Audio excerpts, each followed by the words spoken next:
K-means cluster analysis is one of the most popular cluster analysis techniques, but it's by no means the only one. In this video, we'll understand some of the advantages and disadvantages of K-means cluster analysis, and we'll briefly see some alternatives. So looking at advantages of K-means cluster analysis. First, it can handle many different kinds of data, and it gives various options for calculating distances. It's quite flexible. Indeed, it does have an option to handle non-numeric data in some packages, such as RapidMiner, with a mixed Euclidean option. And this is very important because most cluster analysis techniques work only on numeric data. And with this variation that allows clustering on categorical data, lets analysts include very important categorical, that's non-numerical information in determining their cluster solution. Another advantage is that K-means cluster analysis is relatively fast, and that is compared to other techniques, and this could be quite significant if you have very large data sets. However, there are some disadvantages, and I'll go through a number of them, and even though they seem numerous, it's not because K-means cluster analysis is bad. It's just that there is room for improvement, and there are some variations of K-means cluster analysis that resolve some of these issues, as I'll discuss. First, K-means cluster analysis is so-called because we have to determine the K, that is the number of clusters. The algorithm does not determine it for us. And this could be a little bit challenging because if you have a large data set of, say, 10,000 lines of data, you have to determine beforehand, do you want to put that in 3 clusters, in 5 clusters, in 7 clusters? And the algorithm itself provides very limited guidance in what the right number is. And right is not, and that's because there's not a right and wrong, it's because it's what's the most useful number of clusters. So that is a challenge. Some other algorithms automatically figure out, based on the data, the most sensible number of clusters. Another disadvantage is that there's no concept of hierarchy or of alternate choices of clusters. And this will make sense in a moment when I briefly present hierarchical cluster analysis that resolves this issue.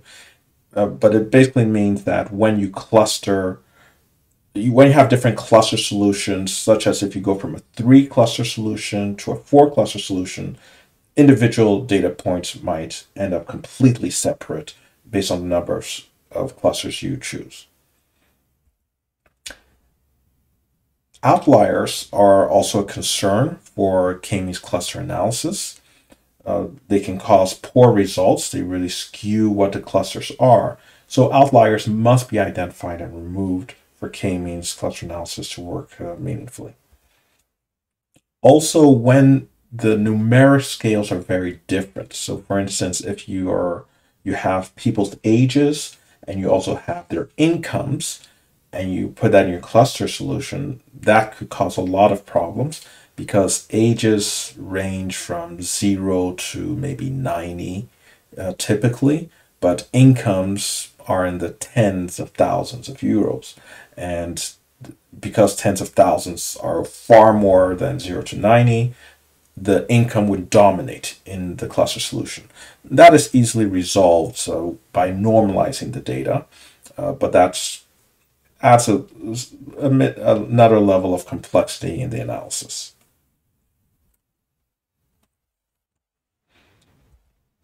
Then one other disadvantage is that clusters tend to be global around the centroid. They tend to be circular, and for data that does not fit that circular shape, K-means doesn't provide the best solutions. This might not make so much sense, but I'll show a little visualization shortly that will make this point clearer.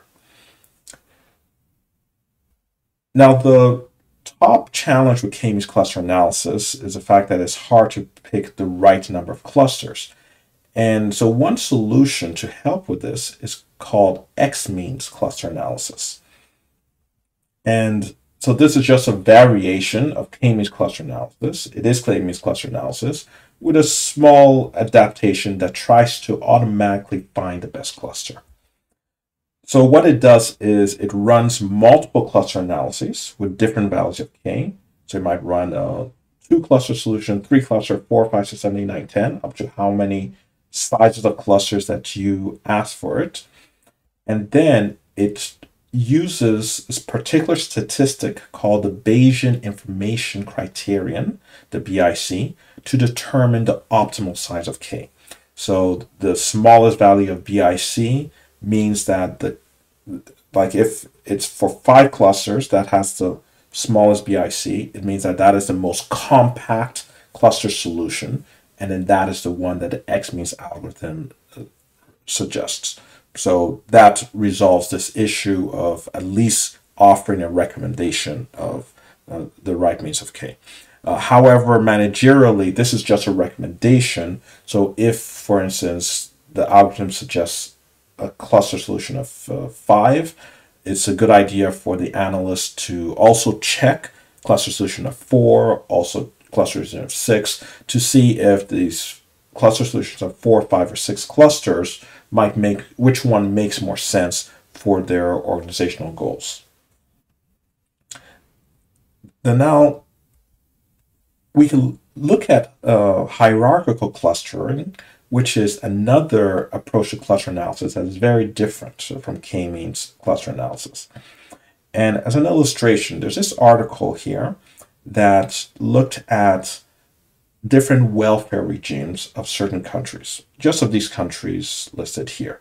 And a welfare regime is a government's combination of medical care provided to citizens plus social security for retirement, maybe child care benefits, things that governments do to help their people.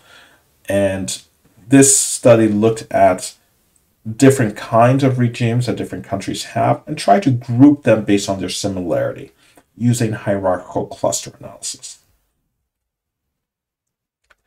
So what hierarchical cluster analysis does is that instead of a predetermined number of clusters, it arranges the elements in the clusters and subclusters and sub-subclusters. And then the user or the analyst can dynamically choose how many clusters make sense for their particular purpose. Now, unlike with K-means cluster analysis, the clustered elements always stay together with the number of clusters when the number of clusters changes from more or fewer. And just to kind of illustrate this, so what we have here is called a dendrogram, which is a classic result of a hierarchical cluster analysis. Dendrogram means a tree diagram because it looks like a tree with roots here, the trunk, branches, and leaves up here. And the arrangement of each element, in this case countries with their welfare regimes, are very particular. These numbers are just a serial number for each country. We can focus on the countries. And when the hierarchical cluster analysis places countries together, closer to each other, saying those countries are more similar to each other. Now, suppose we want a 2-cluster solution. That is, we're saying this is the result, but let's look at the 2 groups of countries that are the most similar. So to interpret that, what we do is we look here at where there are 2 branches. So this is 2. So everything under this branch 1. So if you look at that, that's this rectangle here. So that's 1 branch. And here is branch 2. We go there.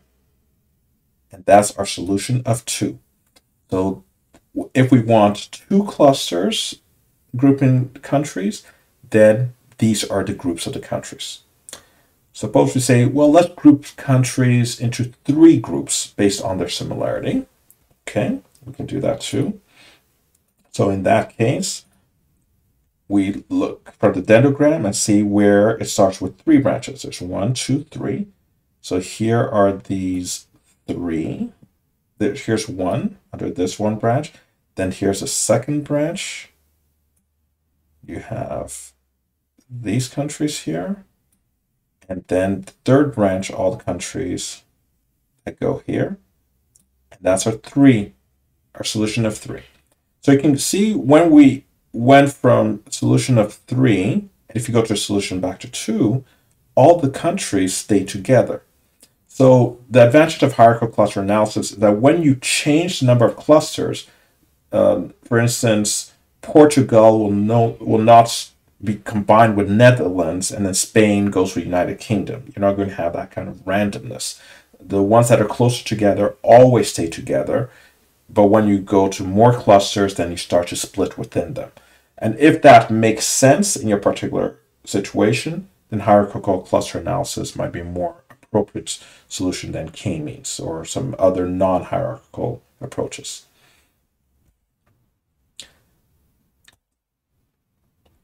Now, to see further examples, here's a visualization that comes from the scikit-learn site, simulated in Python, with many different cluster analysis algorithms.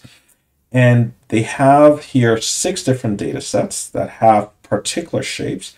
Here are 2 concentric circles. Here are 2 almost overlapping curved lines. Here's this blob here. These have different shapes.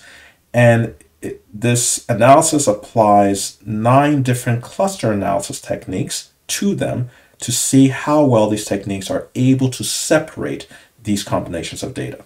This first one, mini batch K-means, is actually a variation of K-means cluster analysis that we started with. And agglomerative clustering is another name for hierarchical cluster analysis that we just saw. So we can see that, for example, K-means cluster analysis with these 2 concentric circles just draws a straight line between them and doesn't separate them as circles. With these curved lines, draws a straight line, doesn't separate them well. But then when you have some of the other shapes, it is able to make more sensible separations. Not so much here, but with this here, well, actually with this simple case, all of them do a pretty good job. And this is a particular simulation, and it's very hard for most of the algorithms to separate all of these, but there are some that do pretty well. Like here, for instance, the dbScan algorithm, which is a density-based clustering algorithm, is able to do a pretty good job with almost all of these data sets and properly identify the shape and cluster them appropriately. But even it is not perfect. These black dots show that it has a lot of trouble with the outliers. It doesn't know where to place them, and so it just ignores the outliers and simulates the majority. But this shows that there are a lot of choices with multiple, with pros and cons according to what the goals are in your particular cluster analysis needs.